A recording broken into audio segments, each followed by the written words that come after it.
And I don't know, since you played the position, the importance of the quarterback in the final 2 minutes or the coach. If you were going to say, I'm going to give a little bit more credibility to a coach or the quarterback, because Baker and Tampa Bay, again, in the final drive, final 2 minutes, you're winning games, and that's not a coincidence. No, and he's only thrown one interception. He's thrown 10 touchdowns this year, thrown for a ton of yards. I think he's second or third in the NFL in passing yards. But it's got to be the quarterback in 2-minute drives, because I've been with some really good quarterbacks and I've been with some not so good quarterbacks. The good quarterbacks in 2-minute drills, they call their own plays.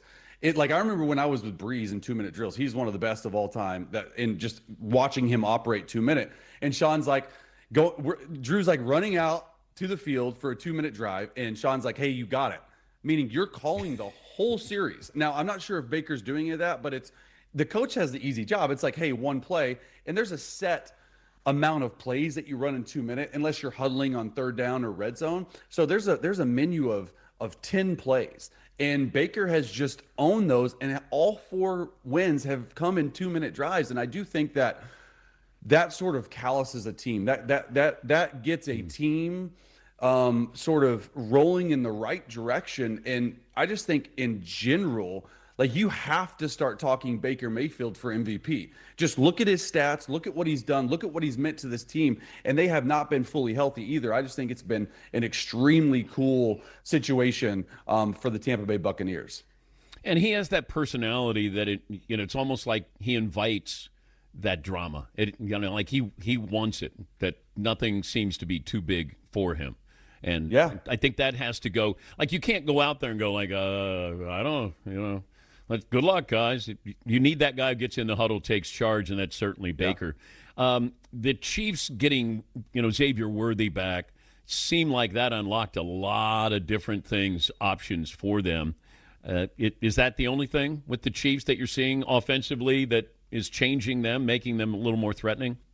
Well, they got under center and they ran the football. They were in 12 personnel, they were in 21 personnel, and that's something they really haven't tried to do this year. And then I do think, though, the catalyst is Xavier Worthy. I do think what he's doing is opening up the field. And look, they haven't had a snap, and I know it's been talked about. They haven't had a snap with Rashee Rice, Hollywood Brown, and Xavier Worthy on the field at all. And so my whole thing was like, hey, if the Chiefs can just get to 3-3, if they can get to 3-3 through 6 games, because they have some tough games coming up, they're going to be just fine. But I just have never really understood, like, hey, especially early this season, hey, the Chiefs, they suck. They're not that good. And there's been that. I'm like, okay, you still have the best quarterback in the entire world. You still have Travis Kelce who can do it. I think that offensive line has shored up a little bit more. But Xavier Worthy, when you have a weapon like that, it's not Tyreek Hill-esque for the Chiefs, but it does open up the short pass game. It does open up the run game, because when you saw Xavier Worthy last week, the defense was in 2 high safeties. And Dan, you're really smart, but if you're in 2 high safeties, there's one less guy in the box, you're going to run the football. And look, I just don't want Patrick Mahomes to continue to be the leading rusher on the team. So someone else has to step up for that, but it definitely helps. I'm going to be the guy who says, can you explain the 22 personnel and the 21 personnel and the 12 personnel and the 11 personnel? Yeah, absolutely. So, Dan, when we're saying 12 personnel, the first digit talks to the amount of running backs in the game. So 12 personnel, one running back. The second digit always talks to the amount of tight ends in your group. So 12 personnel is 1 back, 2 tight ends, and you need 5 skill players, Dan. So how many receivers is that?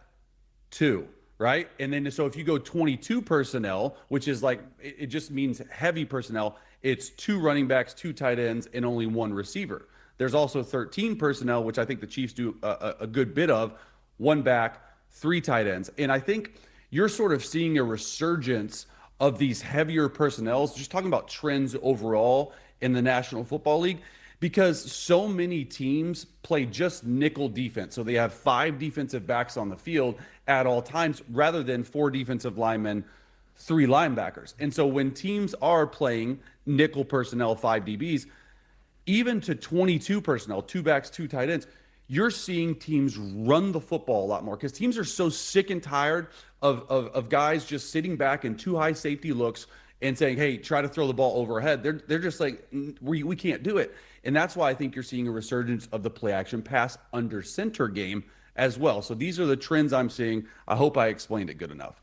You did, and I've been saying this for years, that eventually you're going to have an offense that's going to be all power. They're going to run it down your throat because everybody's playing that prevent defense, and you got, quicker guys, not beefier guys up front. And now you're seeing that with Saquon Barkley. I mean, you're seeing the resurgence in running the football there.